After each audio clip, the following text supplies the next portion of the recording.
every North Korean, not even every North Korean, there's like 80-60% of North Korean had guns in their hand. There will be never a dictatorship in North Korea. Being individual doesn't mean selfish like in North Korea. We are all dignified beings. We are capable of making our own minds.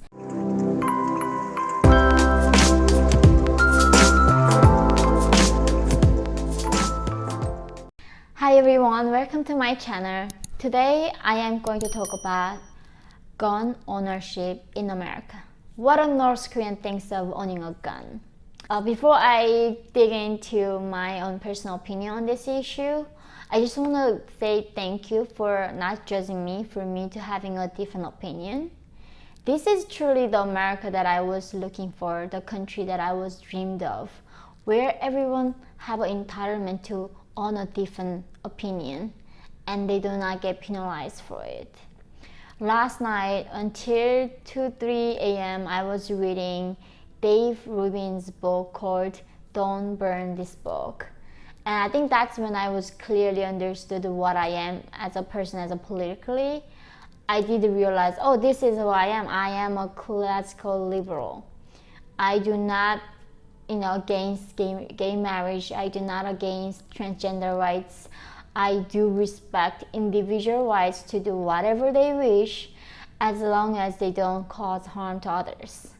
And I want government to stay out of it as much as possible because I do not trust government. And this is what I am disturbed by right now living in America.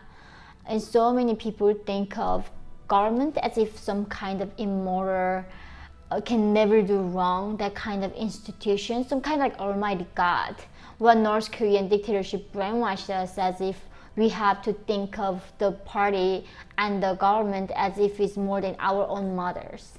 That's what they said, like the dear party is like our mothers, their love is even greater than the mother's love for their child, and we need to rest upon all our burden, every concern, and the government will take care of everything for us. And the result, imagine, how the North Korean government took care of us.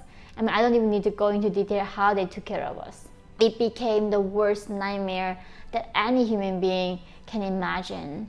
That's what North Korea is. And now I see in this country where there are so many people want to give every power, every right to the government.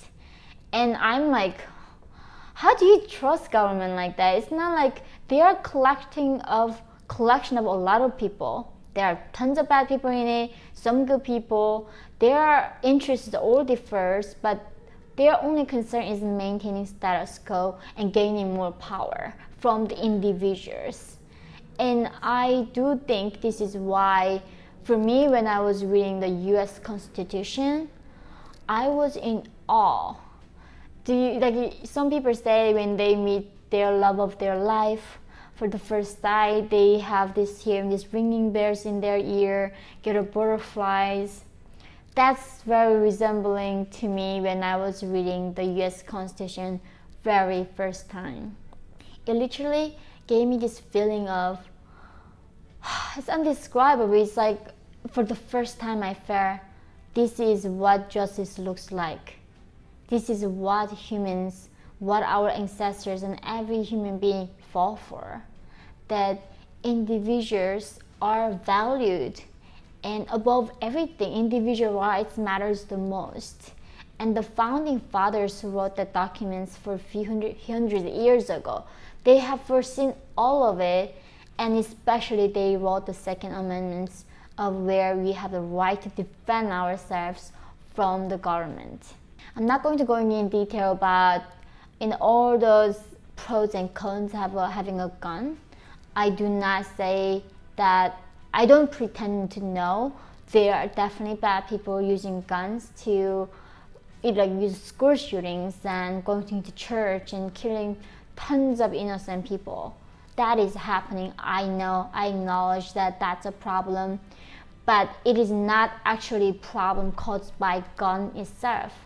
If a bad guy doesn't use a gun itself, it doesn't have any immorality in it or badness, and it's just a gun is gun.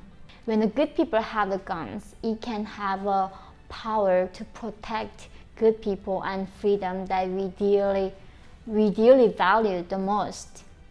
So the Second Amendment was so shocking for me, coming from North Korea, where the regime was constantly telling us that, the government is like Almighty God, that we have to trust everything. But here in US Constitution, they are saying, no, government is not trustworthy. People have to watch out. And to do that, you need a gun to protect your rights, your property, and your own freedom. So just imagine just now. Think of like if every North Korean, not even every North Korean, there's like 80-60% of North Korean had guns in their hand. There will be never a dictatorship in North Korea. There will be no Kim Jong-un.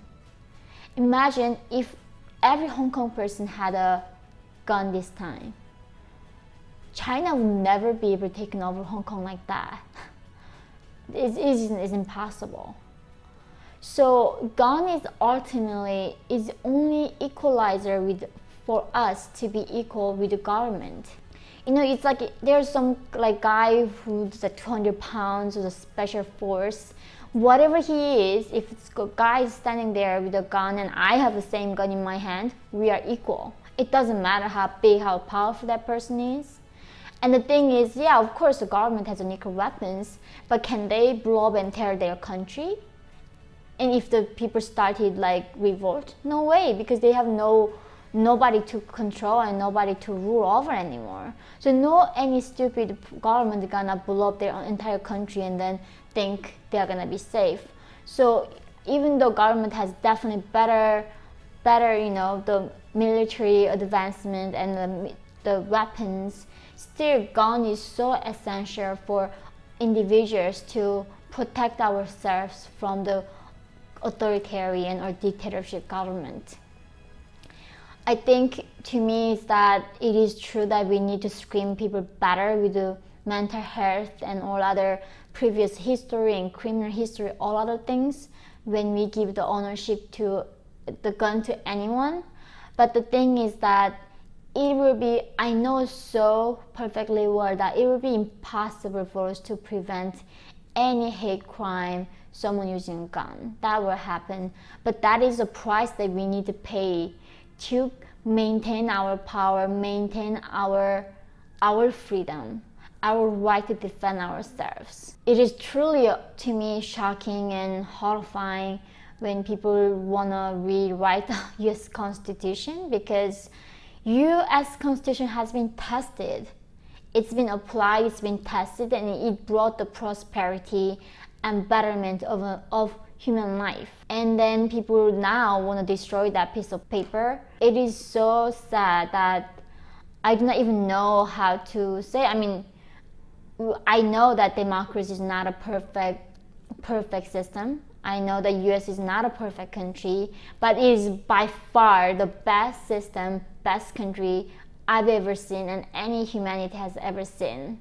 So I really hope that while we are fixing all other problems, I just wanted to add my opinion that what do I think of the gun ownership in America, which is the best empowering thing I've ever heard and best like empowering feeling I've ever had as an individual, that our founding fathers were that considerate, that thoughtful, and that concerned about individual liberty. And they saw us as a dignified beings. Being individual doesn't mean selfish like in North Korea. We are all dignified beings. We are capable of making our own minds and capable of making our own decisions. And that puts power into my hands. And like that, I do really appreciate that Second Amendment in America. And I really hope that we fight with everything we have right now to not bringing cases like North Korea and Venezuela to American future. And that's like only my hope. So thank you guys again for listening to me. Even though you might disagree or not, I'm so grateful you are being respectful and you acknowledge that I have the same right to on my opinion and think differently.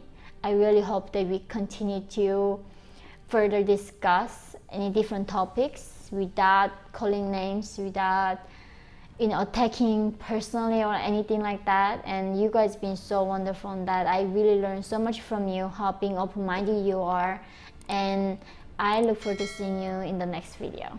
Thank you.